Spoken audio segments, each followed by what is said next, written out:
Thanks, Paul. Friends and colleagues, welcome to UCD Smurfit School. One of the downsides of this time is that we don't get to meet in person. One of the upsides is that at 2 o'clock on a Tuesday or a Wednesday afternoon, I'm not even sure what day of the week it is, we can bring together a global group of friends and colleagues, students and scholars, with one of the greatest scholars of our time. I've been a student of marketing for pretty much 35 years at this point. And when I started out studying marketing, we learned consumer behavior around the Sheth model of buyer behavior. And so our guest today's name has been iconic to me for that 35-year period. Professor Sheth is well known in our discipline for his work in buyer behavior. But if you, as I have done, have pursued his career and followed his career, not just as a marketing scholar, but also as a leader of the academy and of society, you see a whole range of other contributions to his own institution at Emory, his contribution to the development of business education in India. And almost inevitably then, when you see greatness like this, it starts to move into other areas.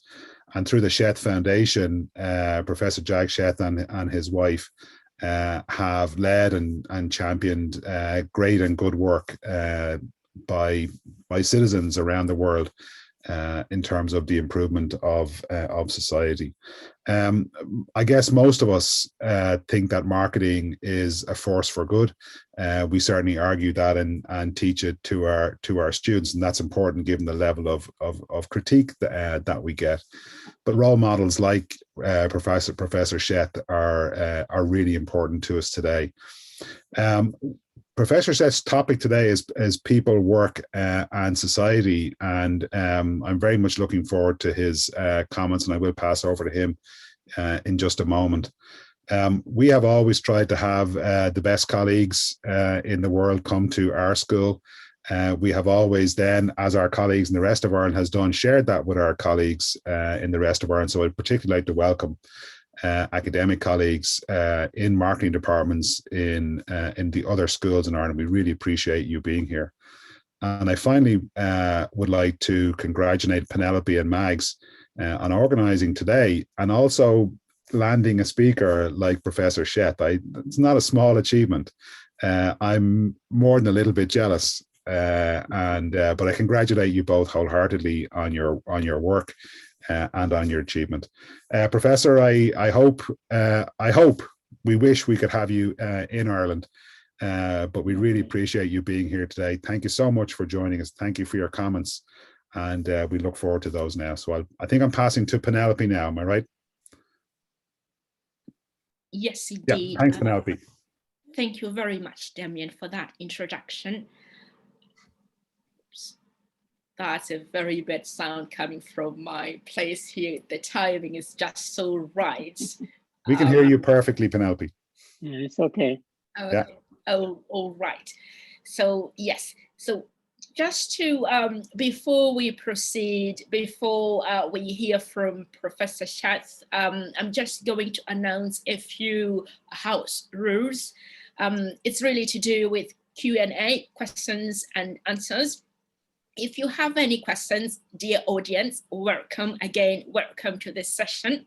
If you have any questions, please type the questions in Q&A. We've got two options. The first option is chat, and the second option, this is Q&A. So please post your questions in the Q&A. We will read them and we'll try to make sure that they get to Professor Sheth and he can address them within the given time. So I'm going to pass on to Professor Sheth with apologies of the sound that's coming from upstairs. Professor Sheth is going to talk to us initially about his observations around what's happening within the marketing field. And then we will proceed with his perspective with regards to how we might create a as a more equitable and sustainable people, work, society balance or triad. So Professor Sheth, without further delay, once again, thank you very much. And I pass on to you. Thank you, sir. Thank you so much, Penelope. And Damian, thanks for a great introduction. As you know, I went to the States in 1961 to do my MBA, but I got totally turned on by psychology. I was supposed to be a production operations management person. And psychology brought me into the marketing by understanding psychology of consumers or customers, essentially.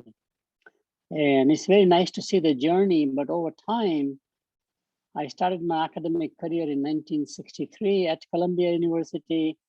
And since that time, I've been observant of all the changes taking place over more 5 decades. And I will summarize 3 or 4 major changes which have changed the role of marketing in society, as well as, in fact, society in general, which is changing. So I will talk about those in the order of, the saliency, more recently, in other words, and going backward. Some of them are very fast changing, some of them are slow changing. So the first one is actually the rise of social media. It's very dramatic. Social media such as Facebook, social media such as WhatsApp, Instagram, and many others now coming from China, of all places, are bringing about a significant change in the marketing function, as well as change in the society. The digital advertising is the fastest growing segment of advertising dollars being allocated. What happened from print to television is now from television or cable television, more and more streaming taking place. And today, the 3 largest digital advertising recipient of revenues are no longer the ad agencies, as we talked about, like the WPP Group or Omnicom, but it is Facebook, Google, and Amazon. Think about that. These companies did not even exist 25, 30 years ago. This is a fundamental change. Social media is impacting not only marketers, but the users and the consumers quite a lot. For the first time, social media is shifting from the buyer as the focus in marketing, buying behavior, etc., to more and more user focus. After purchase, what the consumer does, which is a significant new growth area. Social media are changing the word of mouth, which is very important medium of influence, more so than advertising. And the word of mouth, which used to be in the neighborhood primarily, is today global. So I can get opinions of people, or I can influence people all over the world simultaneously, instantly. And the speed of social media is far greater than the speed of even television, surprisingly, and definitely more than the print. Word of mouth travels slowly over time. In the B2B market, like traders talking to traders, Silk Road, it was such a slow process, took months or years before the word spread, something is happening. Today it's instant. I think we have to really look at this borderless media as a new phenomenon. And I'll take 2 more minutes on that topic particularly. I have a paper in Journal of International Marketing on the borderless media to focus on this area. First of all, the largest nations are no longer China or India in population. They are actually the Facebook nation, the WhatsApp nation, and of course the Instagram nation. Each one has 2 billion population. Now, who governs them? There are no jurisdictions. Is it a self-governing mechanism? And if that's the case, how does it impact the society on the one hand and consumers on the other hand, which is what we focus. So just think about that as a broad area. We can have specific questions about how social media is transforming the society to a level nobody had imagined. So where is the future? We'll talk about that after I just summarize a few comments. Second area, which has happened slightly before social media, is the rise of e-commerce. Today, more and more people are going online first, not only just for information, but also for procurement, purchasing. You just purchase it online. Despite all of the security issues, identity theft, people are finding it so convenient. So e-commerce is changing the whole notion of marketing, which really was manufacturing going forward into channels, selling in the place, keeping the stock ready for the consumers to come and buy. Today it is the reverse marketing. It begins with the consumer placing the order, and therefore the whole supply chain is opposite. So how do you make that supply chain as an integral part of marketing? So I've already forecasted that the supply chain and marketing have to converge together to make it seamless operation from a customer viewpoint. And as you know, with the pandemic, the supply chain got disrupted enormously. As it is disrupted right now, automobiles guys are not able to manufacture automobiles today, latest news, because of one little chip that is in shortage. So this global supply chain is changing more and more toward a distributed, localized supply chain, which is a huge impact in the way we will deliver the orders. People are going now to the store. So omni-channel is coming now, which is interesting. So you have a competition there, which is very different. Rather than my going to the store, browsing around and looking at the products on the shelf, either in a supermarket or in a department store, the department store comes to my house. In pandemic, this intensified the whole thing. Is this a permanent change? We don't know. Generally, what happens is that when something is peripheral and something is core, the core begins to give way to the peripheral. Peripheral becomes the core. So the forecast is that people will go to the shopping mall more for enjoyment, not for shopping. Most of the shopping malls are thinking that their future lies not as much selling merchandise or brand names or product categories, but much more, in fact, selling experiences and services, entertainment centers. In fact, many of the smallest shopping centers today survive on two things: cinemas, movie theaters, and restaurants. Some of the shopping centers are likely to become recreation centers because they have a good infrastructure, parking space, access to the highways, etc. So you can have all the athletic and recreation event in one location. That can be done.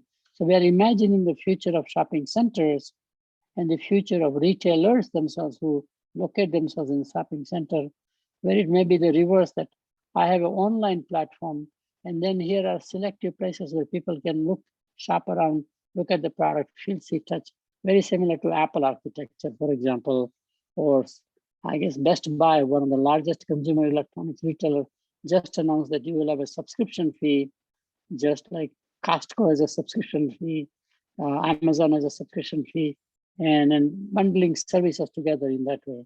That's a big change. The third change is changing demographics, which has been happening since the 80s.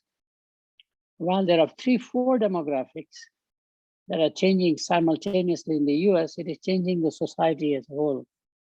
The most obvious one is aging of the population. And the older nation among the advanced countries is, in large population, is Japan. Japanese have a fewer Japanese count, not just growth, negative. So there will be fewer Japanese men next month than this month. There's nothing they can do. In the Germany, it is 0 population growth, as many deaths as births. Japan did not allow immigration for whatever reason. Germany was very reluctant at one time, so the current government is pushing for have more immigration to create growth. America is doing better because we still have a positive growth, 1.6 children per woman. You need a replacement rate of 2.1. It is aging, and the largest segment growing in America is people who are 65 years old or older. In fact, every year, every day, we have 10,000 new people who are turning as retirees, we call them. They're eligible to Medicare, help, pension plans, etc. Marketing was not designed for that. Marketing was designed for a starting family, 18 to 34 household, and all of their needs, which means buying a home, appliances, automobiles, not as many services. And how do you change that from today, the most buying group, where maybe in the US, maybe a person of 45 to 60 years old. So who should you have as a model in advertising? Who should you have the context? Will they relate to the old context that we have? A fundamental change. More importantly, when you grow older as a nation, what happens? New needs come about because the most common concern as an older person like myself will be health preservation and wealth preservation. So those two industries are growing enormously. In the US in 1980, the healthcare sector was only about 8%, 9%. Today it is almost 15%. And will plateau, $3 to $4 trillion economy, and healthcare sector is growing across everything, which is very important because the population is aging quite a lot more chronic diseases, for example, not just the communicable diseases. We can look at the impact of all that.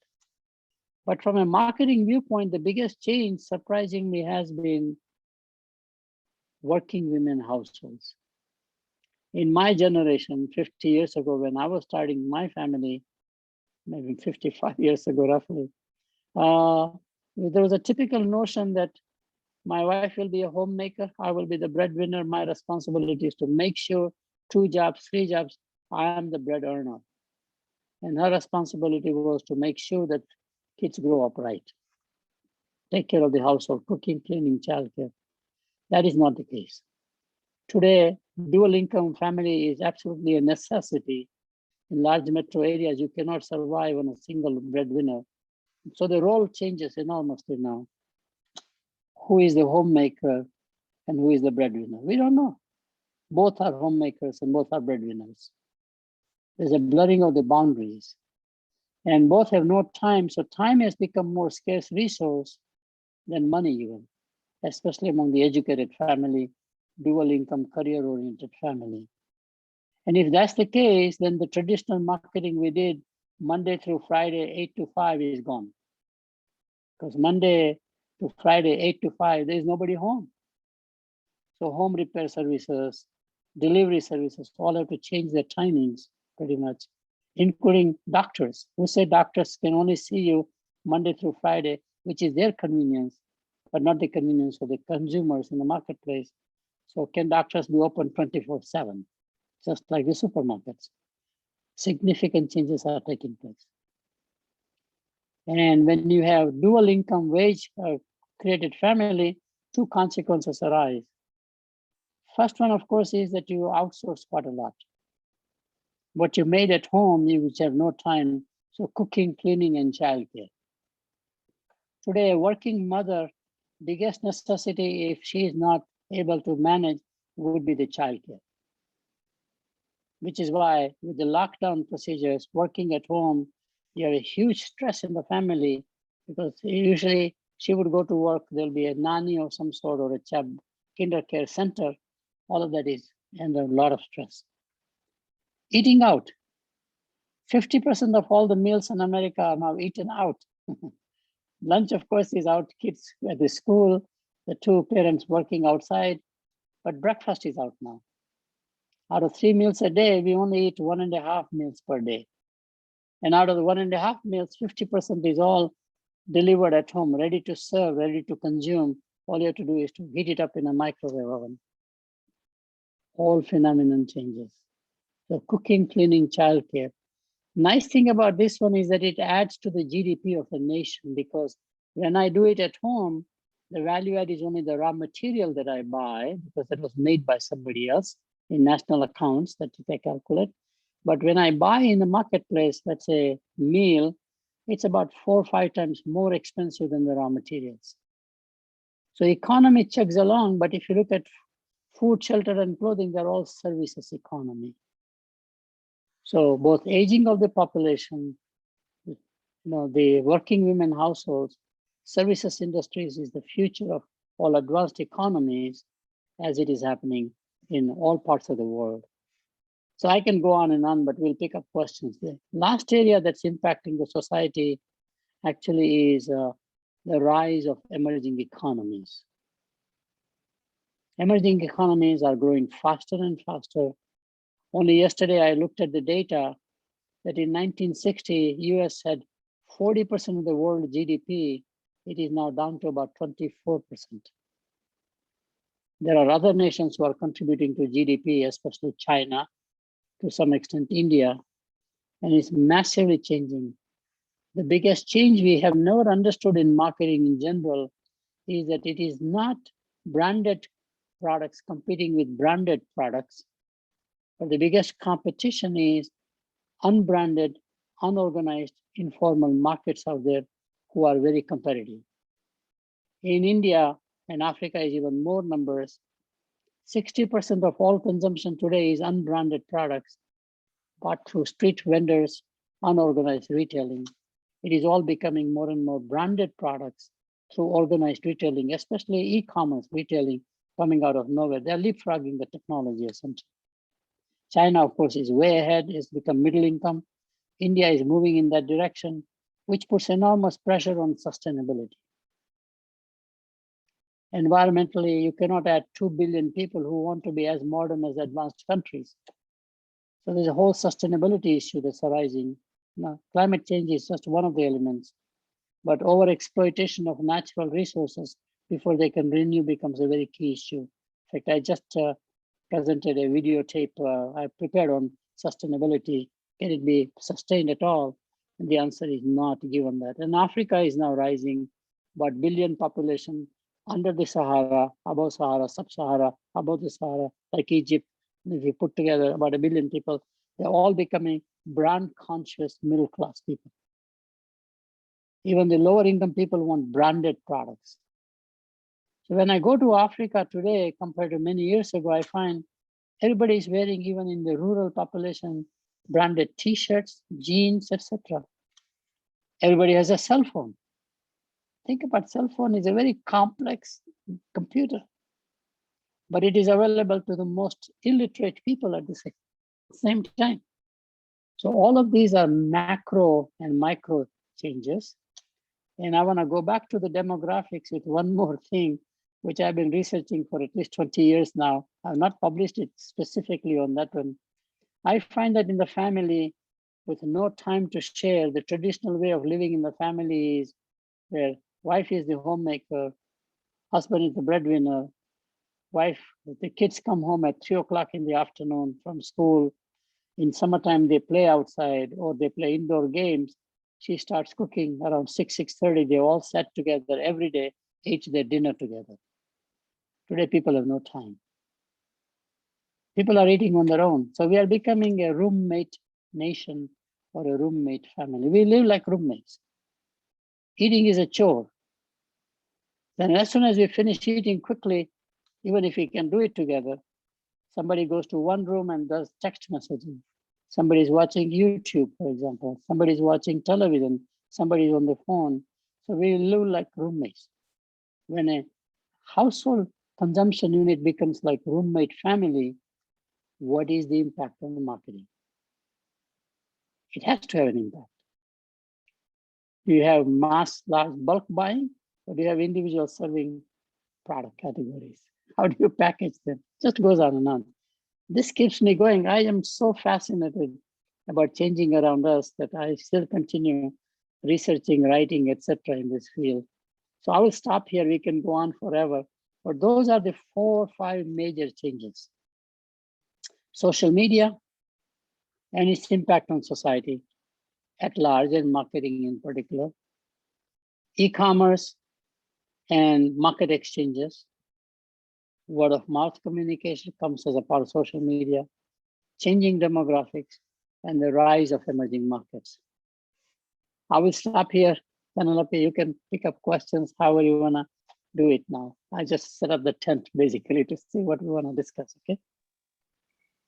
This is so insightful. Thank you very much, Professor Sheth. And I'm inviting the audience to ask any questions.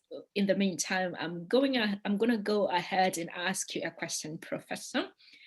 Sure. You mentioned that the idea of boundaries and nations seems to start disappearing. The boundaries are being moved and new nations are being created on social media. We've got the Facebook nation, and we've got the WhatsApp nation, which tends to be a highly unregulated environment, or regulating them is still very challenging to most of the policymakers. So here, what advice might you give to companies that are into the IT sectors, companies like Facebook, even Google and Twitter? What sort of advice could you offer them? And I'm asking this taking into account the presence of such companies here in Ireland, in the US, and in Africa. Yes, they are establishing themselves there, which is wonderful. So what kind of advice would you offer them in an effort to steer them in the direction of promoting societal and environmental well-being and progress?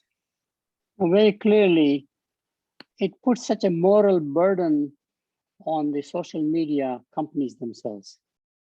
You cannot delegate your moral leadership in the society to the government on the one hand, or to say, let the market fail, let the market decide, free market process, or some international body. As soon as you have this power to influence in such a massive level, in a very short period of time, you have a moral obligation. Unfortunately, if you don't have it, it's self-destructive. I have a book out 14 years ago, roughly, called 7 Bad Habits of Good Companies. Most companies are not destroyed by competition, but they destroy themselves, is a new thesis. And the one worst habit is that they're either unable to change or unwilling to change when context has changed, technology, globalization, demographics. And very importantly, the biggest bad habit of a good company is denial of new realities. So social media has a very tremendous responsibility at the company level and the company board level, because society can punish in a much stronger way, not just the politicians as we do in popularism movements all over the world, but the next target would be the business as an institution. I really worry about it. So as soon as you get in power, you must have a responsibility and accountability, not only just transparency, etc. I think that's very important, personally. So code of conduct. What content should be there on my platform, knowing its impact, and what content should not be there. They've finally done that gradually after this whole January 6th attack on the parliament. In our case, for example, people have woken up to say enough is enough. This extremism that is arising in the society by social media probably should be contained. Second one is the industry can create its own standards. So all the members in the industry decide what is appropriate, what's not appropriate. I think that's the second. Third one is very likely, in my view, I mean, European Union has already done a great job about privacy issues. If I don't want to subscribe, my database, etc., debates are going on. I don't think US will lead the way because we have so much cowboy capitalism.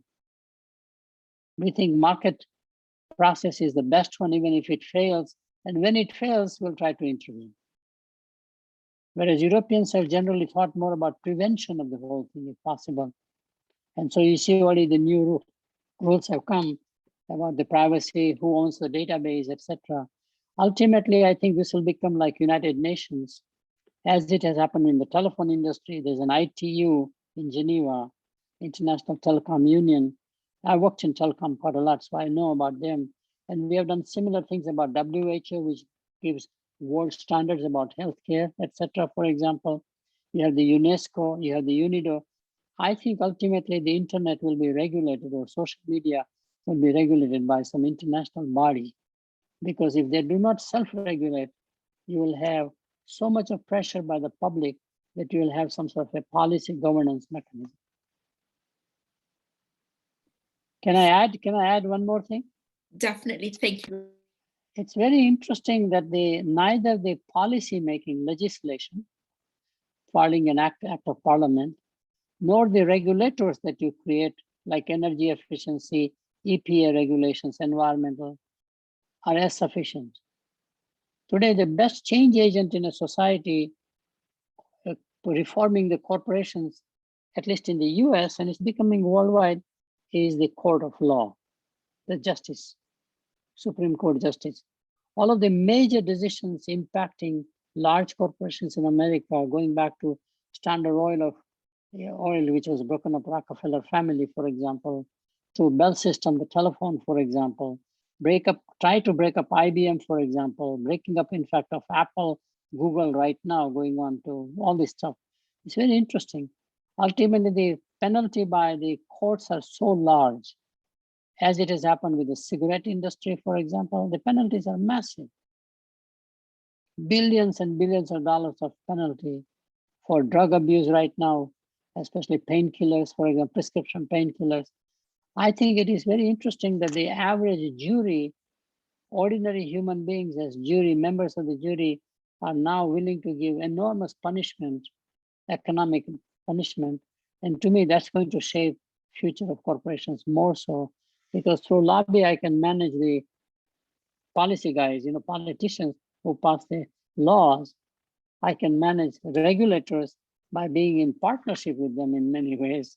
But it's very important that the judicial system remains independent and they make the judgment which can shape the future of corporations. Thank you very much, Professor Sheth, for that explanation, for that very, very insightful response. And it also got me thinking really about when you mentioned the moral obligation, moral burden, it really got me thinking about what we as educators can do to alert our students to that moral obligation before they go out there to start working within these large IT companies upon which society really depends. There are quite a number of questions here that I would like to read out. So Eston, apologies if I mispronounce your name, I'm sorry for that. So Eston Simetfiri, you say, what would you say regarding social media and fake news and how that affects the brands that are then chosen and consumed by consumers? I think it has much bigger influence than any other mass media we have invented. There are 3 things very unique about social media. It is a very rich medium. I can have the text, I can have the image, I can have the video, I can have the sound. So it's a combination of radio and television with more excitement I can do. Very powerful medium in influencing. So that's clearly one. It has a global reach instantly.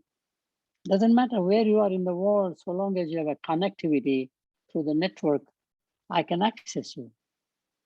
But most important one, surprisingly, is that I can more and more personalize my comment, my influence mechanism on you in millions of people or billions of people. In fact, I've done significant amount of thinking, not empirical research, that today is the first time where the capacity of a medium. Marshall McLuhan was a giant thinker out of Canada in the mass media area, and he said that medium becomes the message. Very profound statement. Basically says that the capacity and the formatting of the platform itself, like radio formatting, print formatting, will constrain the message that you do. Today is just the opposite. I have limitless channels. I can create a separate YouTube channel for everyone. Broadcast, only so much channels. Cable television expanded to 500, 600 channels. Here, channels are infinite. So I can create a separate channel as people do. We have now YouTube people becoming influencers, not only celebrity people, but there's a true democratization of influencers. You put something crazy on YouTube and comparable ones, suddenly you become celebrity in some fashion, and little kids, 12, 13 years old, are making multi-million-dollar advertising to getting revenues from advertising. I think that's the other area that's very key to figure out about it. So it's a very potent drug. And like any potent drug, it has side effects. And one has to learn what are the side effects by just speculating, if nothing else, or empirically testing it. Digital addiction is here, very real, not in the Western world as much as in Asia. So if you go to countries like Korea, Japan, and mainland China, it's mind-boggling. My next research I've been doing for about 5-6 years, I do very slow research over time, is on the 7 side effects of the internet age. Digital addiction comes out as one, but the same technology is now changing the home life, roommate nations we are creating. More individualism coming, which by definition means that your standard deviation will rise and the average will become less and less important. In fact, I'm going to write an op-ed page, which I've been thinking for about several months. It's basically, we used to always say average divided by standard deviation. Remember, mu over sigma. The world is now sigma over mu. Then what happens? The whole social justice issues will come about because the inequality begin to rise on everything, or the diversity will rise. Is it good or bad for the society? So I'm very fascinated about that. When sigma becomes more important society than the average or the mu, what do you do? So that's key area. So I think we have to learn about social media quite a lot. About 7 bad habits I've described. The one that I will take a couple of minutes because it indirectly answers. We are finding more and more that people are bonding better with the virtual world than the real world. They're like artificial robots. They have girlfriends who are virtual girlfriends. And the relationship is deeper with them than live human beings. What we see in science fiction movies is real today. I'm not joking. The data are massive, especially in Asia. So when artificial becomes real, how does it impact our biology, for example? Do our DNAs change because genes are adaptive?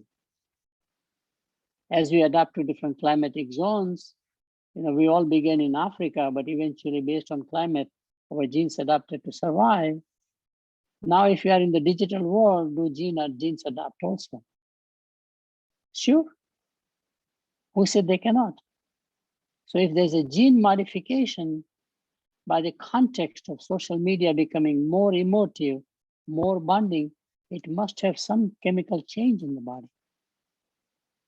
Isn't that interesting? Suddenly you begin to say, wow, this I never thought about it. You get excited. So I really think that social media will have far greater impact than we have imagined on society in general and consumer behavior in particular. Thank you very much, Professor Sheth, for that very, very elaborate and transparent comment there, transparent response. We've got another question. This is coming from To Andreessen. To, you're saying, how may COVID-19 and social distancing play a role in consumer behavior and social and service innovation? Mm-hmm. You want to know how COVID-19 and social distancing are impacting upon consumer behavior and service innovation? I think it has a significant impact. And anecdotally, I can tell you, I have a paper in Journal of Business Research about will the real habits die or come back post-COVID? And the answer is yes and yes. Some of the habits will come back because we enjoy that, but most of them will be modified significantly by law.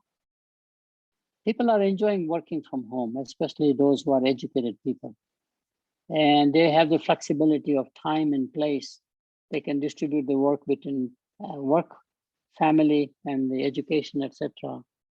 I am absolutely convinced that going to the doctor for a visit will be more digital first preference and physical second. The estimates are running that in the year 2021, there'll be 1 billion televisits, 1 billion in America. People don't like to get up, dress to go, travel in a traffic hassle, arrive in a parking lot. The transaction cost economics theory alone, in Williamson's theory alone, will tell you, or Coe's theory, that it is so labor, it's so much transaction cost, I don't need to see the doctor for 5 or 10 minutes. And then I'm waiting with patients. So today, all the patients are first preferring to meet on Zoom, for example, for televisits. And they're very comfortable. Doctors may not be comfortable with that because they're used to touch, feel, see you in your eyes, you know, the whole body language, etc. But it is real. So in this case, it's a permanent change if technology allows. In other cases, it'll be regulation coming in. Like the workplace will be totally changed. You will have much more distance, social distancing at the workplace. Not all the 100% people will be allowed to come at one time. It'll be 20, 25% at a time. And how do you manage that hybrid model where you work partly at home and partly at the office place? And more employees are saying, I want to rather work at home because I don't have to fight the traffic in the morning, hour and a half commute each way. So it just goes on and on. So I think it will have a significant impact by regulation, which will come in post-pandemic.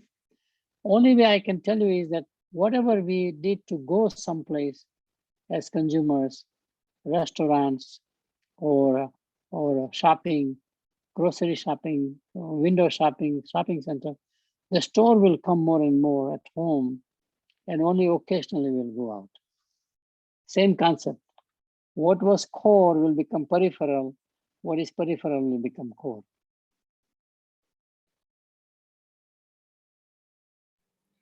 Thank you, Professor Sheth, for that. Another question. There are lots of questions for you today, Professor. The other question, well, this is Jack O'Connor. He says, thank you very much for your insights, Professor Sheth. Do you think that the reign of the social media giants is coming to an end as consumers become more concerned with privacy and how their data is being used? So he's asking about consumer empowerment and its interference upon social media giants. Yeah. Oh, I totally agree. I think ultimately, if the policymakers and the world international bodies cannot intervene soon enough or fast enough, there'll be populism will come against the media companies, and there'll be a revolt.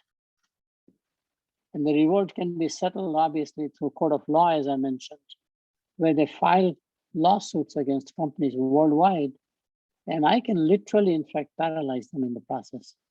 So it is in the self-interest for the companies to have a code of conduct, as they do with employees. They could do the same thing about the marketplace. I think it's very necessary, personally. Here is my ultimate worry, which I think is unfortunate, but it is there. When people get upset and they know they have no choice, they take physical force themselves. So if they can attack the Parliament of America, the Congress, you can attack a corporation. Think about that.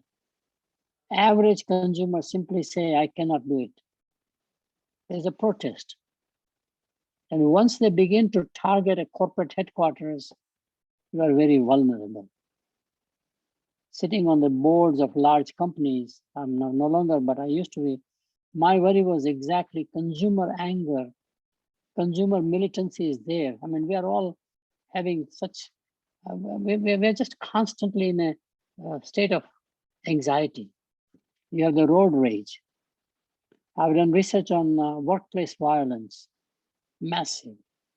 I'm now doing the research on marketplace violence, why consumers attack the service providers. They become physical, especially in healthcare. About 50% of all the frontline medical people say they have been attacked physically, verbally abused by their patients. 50% minimum. It is happening in airlines today.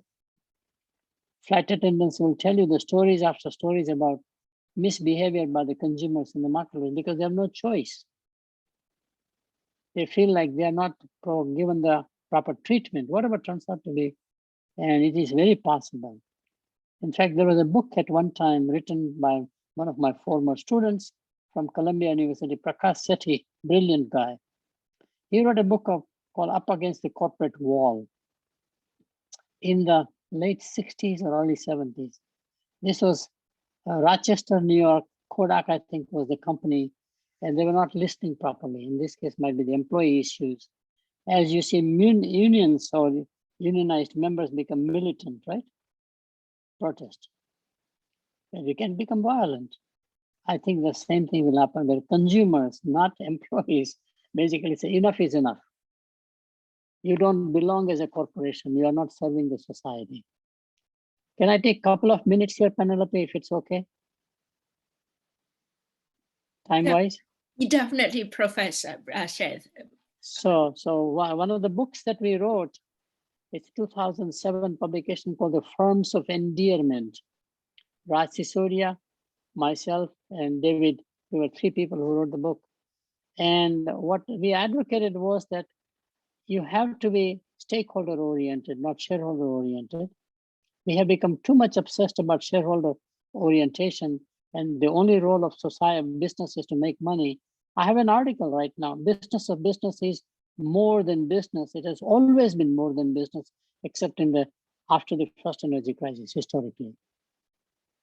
In a small town where businesses began, in England and Germany, for example, so you see cities like Coventry at one time, very small, or Manchester, very small, or same thing in Scotland, in Ireland, wherever you go, industrialization, the family lived there. Every Sunday they had to go to church. Church was a great equalizer. Their employees were their neighbors. Their kids or grandchildren studied with the same people as their workers. Like a campus town, you feel your neighbors also, not just hierarchy, but once those headquarters from small towns began to move to where the capital markets are, like New York or London, they only saw one stakeholder, which was the shareholder or investor. They forgot about the others: customers, employees, suppliers, and community at large. You still get that feeling at Whirlpool Corporation or at Kohler. Kohler is a toilet appliance maker, bathroom appliance maker. Kohler town, absolutely, it's very interesting to watch. Everybody feels they belong to the company, and the company feels they belong to the community. So we have to have that phenomenon. By the way, that has led to conscious capitalism as a movement by Raj Sisodia, my colleague, and John. He's a founder of Whole Foods, for example. Very interesting. And people are now listening for the first time that the role of business is more than making money. And by the way, the reason why the book sold very well is that we conclusively showed that companies that believe in stakeholding, taking care of customers, employees, not just investors, actually outperform in the stock market than companies who are totally shareholder driven. So you don't have to make a trade-off, which is interesting. We always think about a trade-off. I can have a high quality, but it has to cost more. That's a no-brainer, anybody can do it. But can you produce a high quality product at a lower cost? Now it's a challenge. And how do you do this? So it's not either or, but and. I'll stop here. I can go on forever. So it's my hot button. Oh, we are really, really honored to have this chance to hear from you on these fundamental issues. And I think just reflecting on what you've said, Professor Sheth, I think one of the challenges I see here, particularly with regards to to marketplace violence, is on one hand, marketers need to take care of their employees. At the same time, they need to take care of their consumers or their users. So it's a huge responsibility to try and pacify that violence by catering to the needs of both the employees as well as the users and consumers. The example you gave about hospital, it's a very touching one, especially given the current situation with COVID. We've read about stories, say, in some countries where the essential workers were attacked by patients, by users. So there's a need, it's a delicate balance there. It's a challenging situation that marketers need to think about. There's a question, we do have some questions, but I think we might have to stop at some stage. But there's a question here, and it's from Ganjan Aurora. Apologies again if I mispronounced your name, sorry about that. You say, it is an honor to see you in real life, in digital life. Professor Sheth, it's an honor to see you. Thank you very much.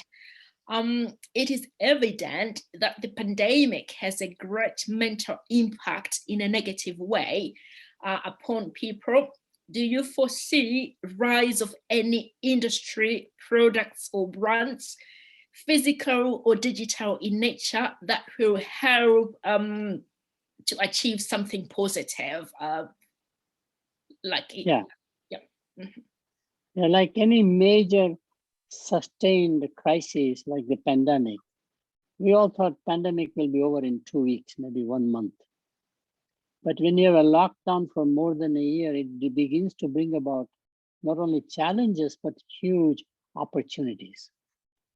Entrepreneurs realize there is something they can do, especially using technology. And there are so many improvisations consumers themselves have done, because if you analyze it, marketing is anchored on two underlying phenomena: time and place. People only want more time flexibility because Monday through Friday, 8 to 5, nobody's home, they're all working. So discretionary time is getting shorter. So we are becoming more time driven. Now the space the same way. We are constrained in one place, we have to stay. Our mobility is freedom to move around the way we used to do is going away. It therefore generates a lot of opportunities. It goes from basically giving access to market, sitting at home in a way that you never imagined. FinTech is doing very well. EdTech is doing very well. In fact, I'm finding more and more that today it's very possible to have 1 million college students on one global education platform. I'm working on it. And it will not be hubbed in America. It will not be hubbed in Europe. We think the most likely country where it is likely to have a global higher education university across all subjects is likely to be in India. India has all the resource advantages, and technology is today affordable, available, etc. In fact, one of the companies has already crossed 1 million college students all over the world. Just like travel aggregators came in for travel, Airbnb has come in obviously, rental of the property and all the stuff, short-term leases, hotel, motel, hospitality industry. Education is going to become very significant platform, because you have the very qualified talent in India, English speaking, which China has a disadvantage, and is available at about 1/10 or 1/4 the cost of what you can do as a professor instructor here. Education is going to be transformed more than we've imagined, because now we are all used to teaching online under the COVID restrictions. At my age, I learned how to use Zoom to teach my classes from my home. And I liked it. Isn't that interesting? My students loved it. I could bring top industry speakers from anywhere in the world, as I did, which I could not do in a physical sense because there was no time to come and travel. We could improvise on the spot if there was something not working or not coming out. Virtual rooms creating for discussion purposes. These are all undergraduates here, not just the MBAs or doctors. It's interesting. I brought live consulting, some startup businesses people to say, look, these young people have great minds, they think differently. Come here, make a presentation, 10, 15 minutes, but then bring in your problems, real world, that they can solve in 15 minutes. So you break them into groups. The entrepreneurs, usually a team of 2 or 3 people, they wander into virtual rooms just to see what they're thinking, tell them more about their problem. And then at the end of 15 minutes, we have a readout and you come out with answers you never imagined. Isn't that interesting? So students become teachers, not learners. I was able to do that in a virtual process. So we had people from Africa, West Africa. There's a beverage company called Monarch, very strong in the French part of West Africa. She is, of course, a French African person herself. She's a brand manager. And she talked about the issues they struggle in how to market into that French-oriented culture, as opposed to Ghana, for example, as opposed to, Nigeria, which is more English-speaking or British-oriented. And she talked about the way they market it, and she wanted some advice. So we have an NGO where in India where they want to preserve the forest. So they allow the nature to grow in their own way with no intervention. And how do you harvest that, what nature has produced with no chemicals, nothing, no intervention, no human footprint even, but you harvest it like maple syrup we do, for example. And they've come out with a series of products and they market it worldwide. And she wanted to know how to do branding right. Sure. So it's very interesting. And I very strongly believe in one ancient belief system. When the student is ready, the teacher will show up. Definitely. And you can learn from anything. You can learn from your professor. You can learn from your peers. You can learn from your subordinates in a corporate world. You can learn from nature, so long as you have the aptitude to learn. What matters most is the willingness to learn. And that's what we try to create among students to say, do you have a passion to learn? Or are you locked into your thinking? And it works very well. Most of the young people are very interested in learning, changing the world, changing the mind, just goes on. So it's so exciting to see that. Fantastic. Thank you very much, Professor Sheth. So what I think we are going to do here is I will read through the questions to show that, yes, indeed, we paid attention to the questions that you raised.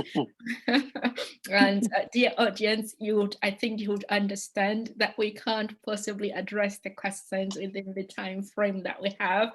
So I'm going to read through them, and I will kindly ask Professor Sheth to perhaps identify 2 or 3 issues that you think are very critical and we need to address them today before the end of our talk. So I'll just read through all your questions. Thank you very much for raising those questions. Thank you so much. So here there's a question from Della Clark. You say, do you think cancel culture is currently the regulator? It's risky for people, companies, and so on. So there's this idea of the cancel culture stopping the freedom to express yourself. And there's a fight currently, I think, between Democrats and other party or conservatives regarding cancel culture. Then Chaitra Pachrian, you say that some insights on how the concept of roommate family is changing.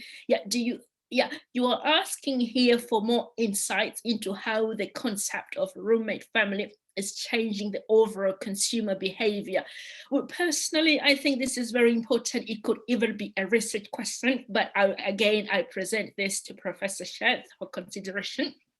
Michael McDonald, you say very interesting points, sir. You mentioned the very interesting point of the burden on sustainability as billions move towards a brand-blinded lifestyle.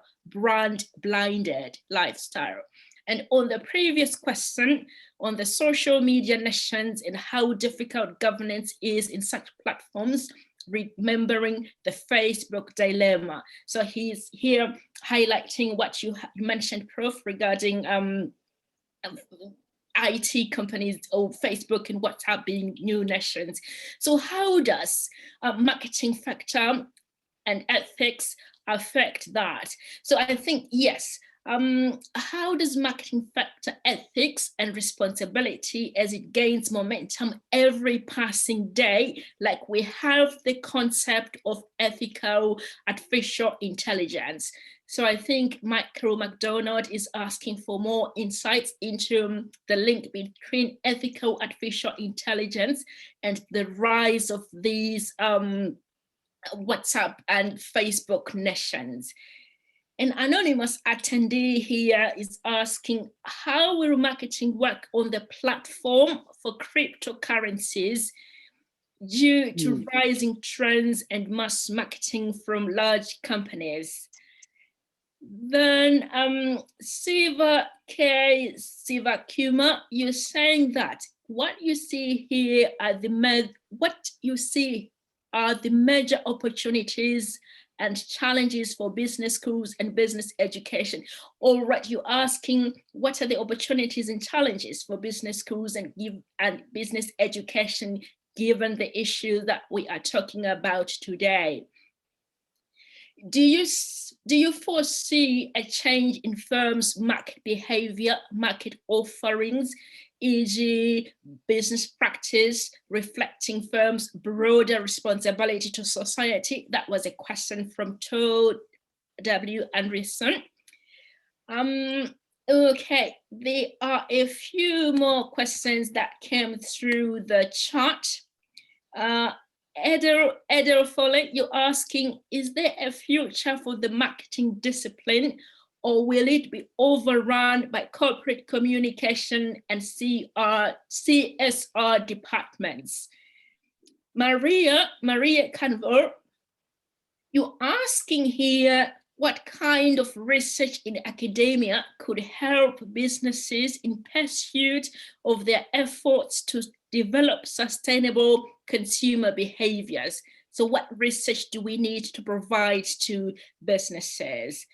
Okay, and yes, so this is Maria from Medellin, Colombia. Welcome. Yes, Prof, I think those are the questions that we have. Yes, I don't know if you have any one or two or three that you would like to address. Okay. I will take the last one first from Colombia.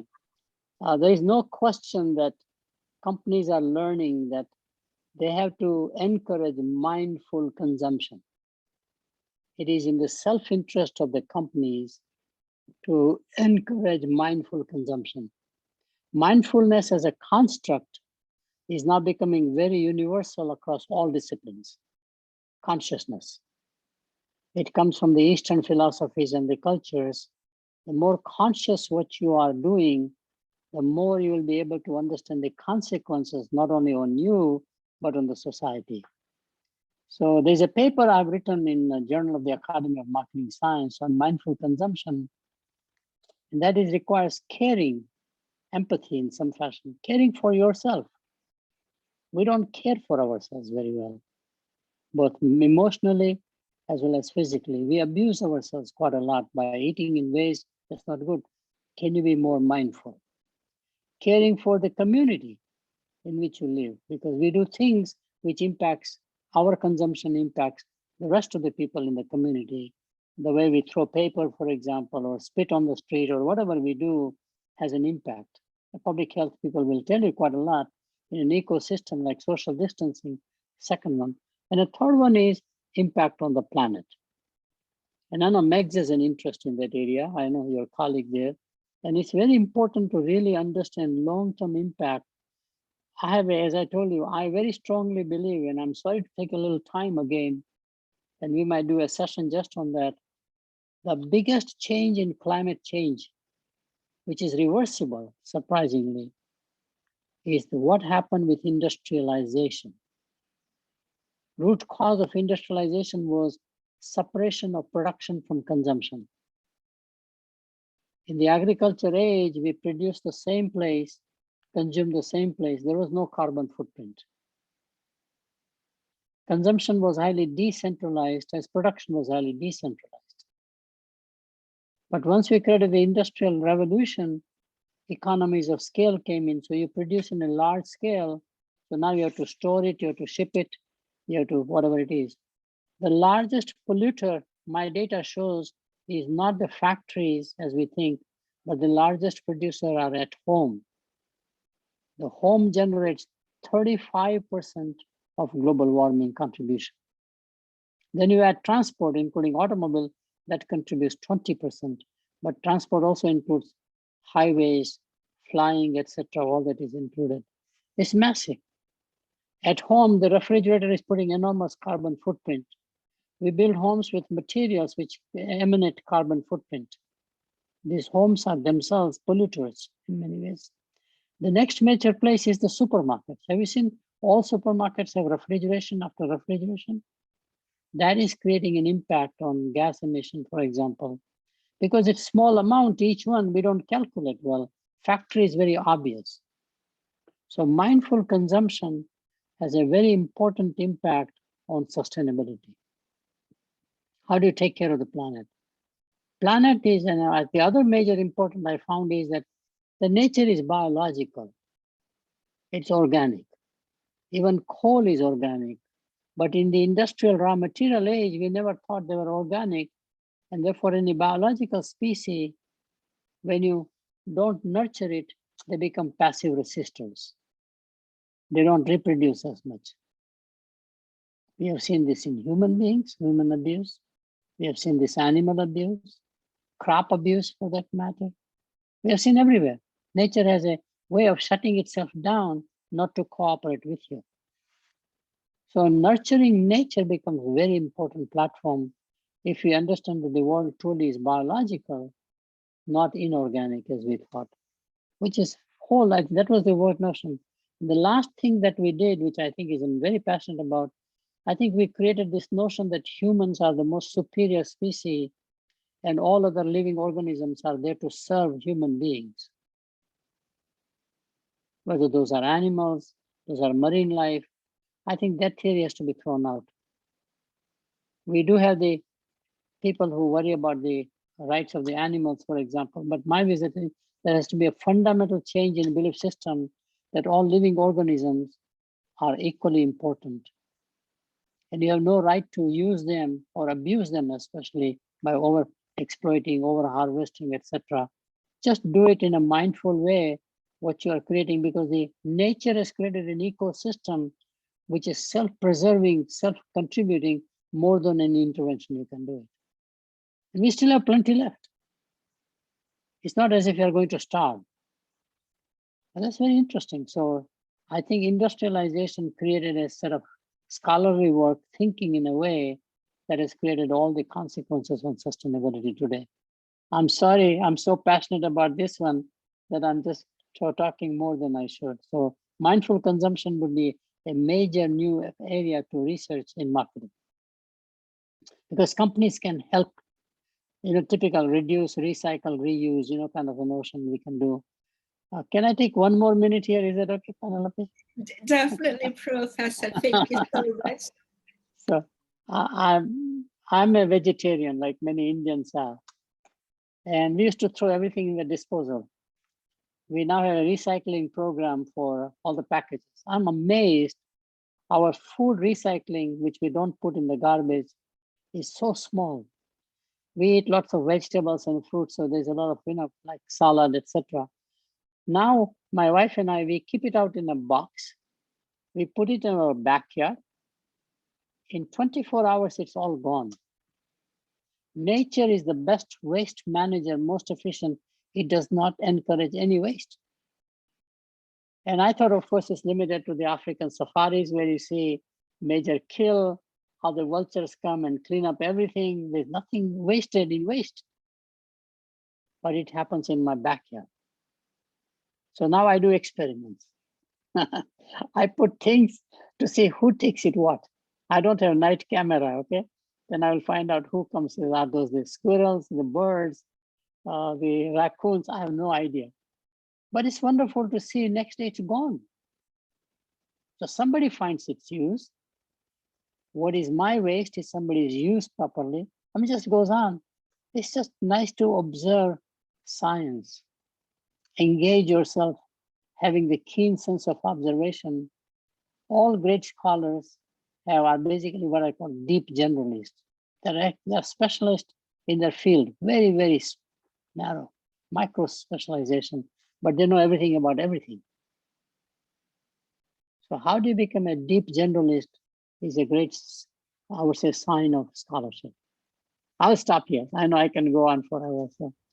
Oh, we really appreciate it. It's not every day that we get an opportunity to hear this wisdom and this depth of knowledge. Prof, I think we're coming to the end. And what question I would have is, do you have any thoughts on artificial intelligence and ethical behavior by marketers? Yes. Artificial intelligence is here to stay. The very early stages, but it has an enormous potential. Like anything else in society, a technology can be used for good purposes, helping the mankind, or for bad purposes. Artificial intelligence will be talked about the same way as previous technologies we have talked about, like television, telephone, highways, whatever it turns out to be. I've done a lot of research recently on artificial intelligence for my learning. And I find it is going to be a great enabler to the society. And marketing can take a role how to make AI more an enabler to the consumption side, which is where we deal with in a human society. What you find one of the biggest problems in advanced economies is the aging population. Just one example. And today we don't have the social contract between the children that this aging population produced, made them educate, do very well. They don't live together in an extended family in the same house, same kitchen, as they used to. There's an implicit social contract. Senior citizens believe that my children will take care of me. It's not happening. Children have other priorities. They are stressed out. Both are income wage earners. They have no time for their own life. They can't take care of their aging parents. What you need, therefore, is somebody who can support that parent from loneliness, aging in a nursing home or assisted living. And these robots are becoming so intelligent that they become really companions. And the early experiments clearly are showing that those elderly population bonds very well, as they bond with dogs when the dogs are brought to the senior citizen living, you know. They want somebody to talk to. They're totally isolated. In pandemic, it's even worse. So apparently we think AI will be very helpful in that part of the society, which is a very large segment of the population. And those innovations will come from countries which have a major aging population. And I think Japan would lead the way again, as it has done in technology. That's just one example. I can have a greeter in front of a large, big box store, like a Home Depot, we have it, or Carrefour out of France, for example. The person over there has no knowledge about all the SKUs, all the stock keeping units, different variety in this large store or a Walmart. But an artificial robot, a greeter who is a robot, can do a better job. Not only can tell you, just voice. Future will be voice more and more, like Alexa, for example, from Amazon, or Siri from Apple. You basically are talking to the robot, and robot says, let me take you where the product is and point out where it is, constantly conversing with you. and enable your life to be easier as opposed to getting frustrated. But the more you're frustrated, bound by time, the more you get angry and you take out that on the society. So it is in the self-interest of the corporation to reduce marketplace violence, to offer this technology in a positive way. And I can go on giving examples after examples. And there are experiments going on right now. I sat on a large IT service company out of India. We have about 150,000 employees worldwide. And as a board member, we were asked to actually watch a robot because they were experimenting. And artificial augmented reality was the other one, where I can go to a store by just looking through my Google camera, essentially my cell phone with a Google, which is very cheap. I can look into the product, let's say Kellogg's cornflakes, and it drops into my virtual container or a checkout, you know what you call cart, and it checks me out completely. 6 retailers, major retailers were involved in that experiment. So AI, augmented reality, and blockchain. Please, please teach blockchain in business schools. Accounting is already doing it, but I think blockchain has an enormous implications for marketing. So those 3 technologies are the next generation to go beyond social media. They will be merging into social media some fashion, we think, but it's fascinating. Indeed, it is fascinating, and all these paradoxes that you have.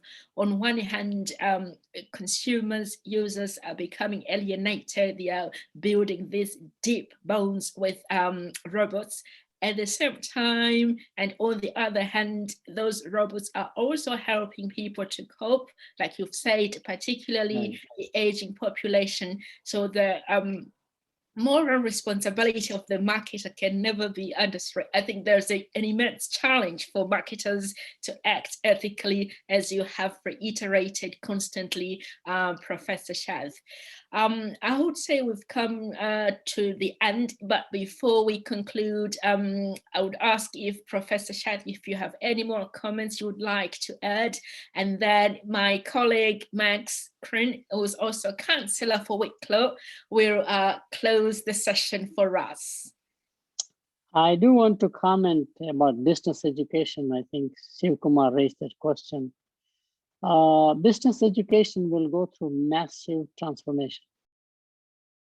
And I think we as faculty and administration have to realize that we cannot go on denying that technology will bring about more changes than we have realized. Just to give you an example, today, I don't have to go to the library. Library comes to my laptop. I grew up at a time when going to the library itself was a sense of pride. Wandering through those stacks and stacks of books. When I wrote the Howard-Sheth theory with my professor, John Howard, 2 years I was at Columbia University in the stacks which are below with mold and everything, opening up old manuscripts across disciplines, not just marketing. What is in it in sociology about habits, learning? You know, those were the platforms we had in the book. And you are engrossed 7, 8 hours standing there. It's a great feeling. But today I can do even better on my laptop. Access to information is so massive. My wife and I often watch some Indian programs. At our age, we are finally finding some time to do that. And so when we watch the program, some old Indian movie, and we immediately go to Google, search, and everything about that movie actor, actress, where he or she was born, what was the genesis, what happened, it's all there. In my language, we can sometimes play, in my language, some words that we are trying to see what it means. We have used it, or we want to teach our grandchildren. Immediately you go on Google. That's impossible in any physical library. So we already made that transformation. Journals are online. Similarly, I do believe that teaching will become online more. in-person will be necessary, but in-person can be arranged in a distributed way. In our architecture about a global university, the idea is that you will have a global platform, but local get-togethers. So a team of students can get together, as we do with executive MBA programs, where by neighborhoods, we create teams and they meet with each other as a family for homework. So you're not only bonding student to student, but in most executive programs, you're bonding family to family. And they become lifelong friends because the bonding went beyond education now. It went toward, I know my neighbor better now, kind of a notion. I understand their preferences outside of my classroom assignment or this particular project I'm doing. It's fascinating. So I do believe that education is very likely to transform. University of Illinois, Urbana-Champaign, where I taught for many years, decided to basically close down the full-time daytime MBA. Economically, it was not even possible to have, given the scale. And they have gone 100% full-time MBA using Coursera platform. And I'm told that in 2020, their enrollments are 6,000 students, all working managers, doing MBA full-time. Full-time means they can pace it whenever they want to. And they're getting a degree, a regular degree from a top university. Illinois is absolutely one of the top 4 or 5 in engineering, for example. Highly respected. Just like MIT, just like Stanford, just like Georgia Tech. In computer science, it is one of the best ones actually. And so they are very good in chemical engineering.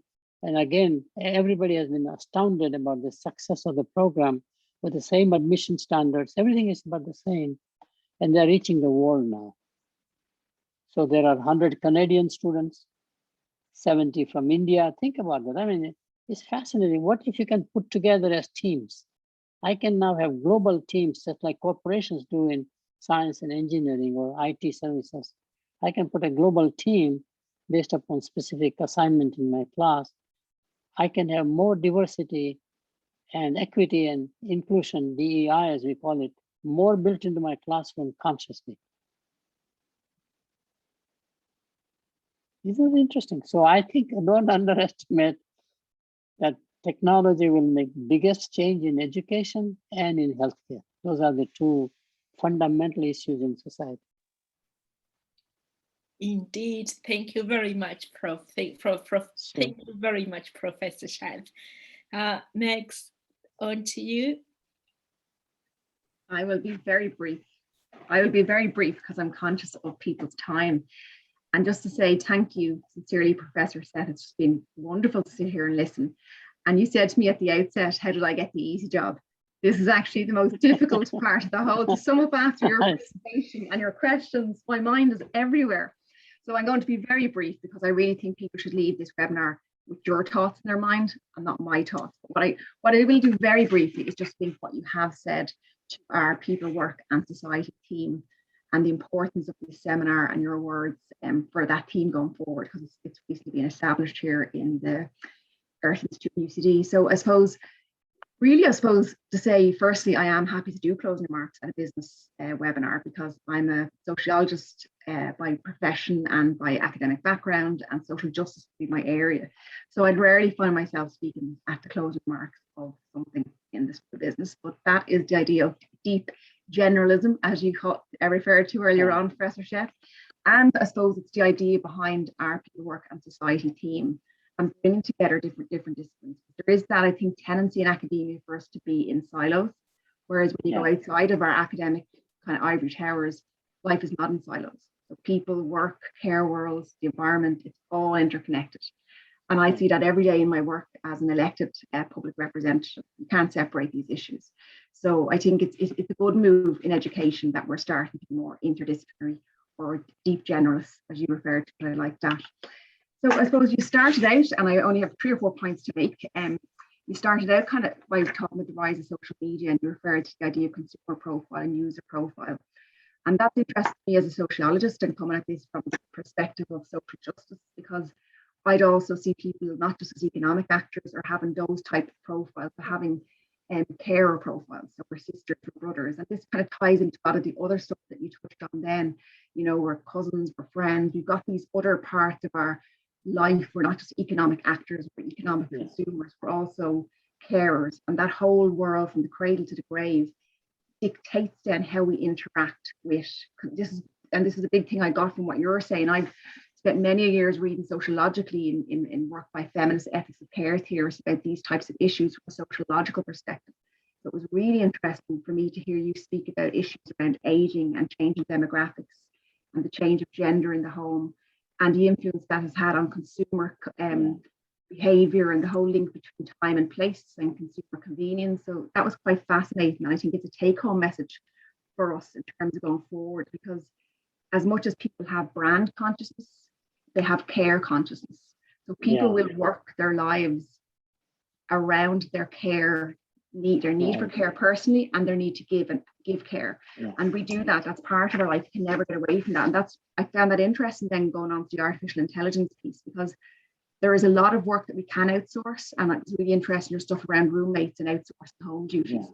But there's also elements of that world outside of just work world, our cultural, our social, our emotional world, that we can't outsource. So we could pay someone, or we could have a robot have a meal with a loved one, but they're not necessarily going to love them or listen to them in the way that we might. So we can outsource a lot of that to AI or to technology, but there's so much of it we can't as well. And there, I liked your point about hidden denial of new realities. And I kind of added into my own notes, denial of hidden realities. That care world is a hidden reality that I think that the world of marketing and ethical consumption has to embrace as part of a new reality, but also a hidden reality that's always been there. And I know from a lot of my own work around, say, care inequalities and social justice, I think what underpins a lot of my thinking and my take-home message from your work is that things have changed with the pandemic. It's shown the cracks in a lot of those systems, our health systems, our social systems, and in our economic systems, and how they all link together. But the one thing that has stayed there has been those more systemic inequalities. So we still have gendered, race, and social class and economic inequalities that have not went away. You know, who does care work, the global care chain around the world. And when you spoke about countries where there is an aging population and a decline in that care capacity, and young families sandwiched between being minders of young children and older Asian populations, we bring in migrant workers to that work, and what are their working conditions and so forth. So all of that is so important from the perspective of our people, work and society team. I think in terms of going forward, and I'll sum up here, it's not about covering up those cracks that the pandemic has shown, or that we're starting to realize in the business world or the social world how everything intersects. It's actually about, I suppose, bringing more analysis and having this type of more deep generalist discussion and getting insights from people like yourself that have devoted their life to such amazing philosophical and practical academic and public intellectual work. Thank you. I had the hardest job of the day, sorry. Thank you.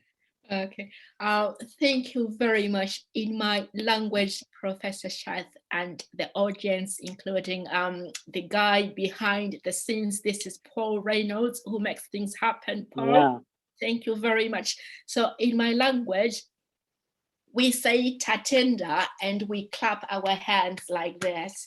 So tatenda, tatenda. Thank you very much. The session has come to an end. Thank you. Thank you.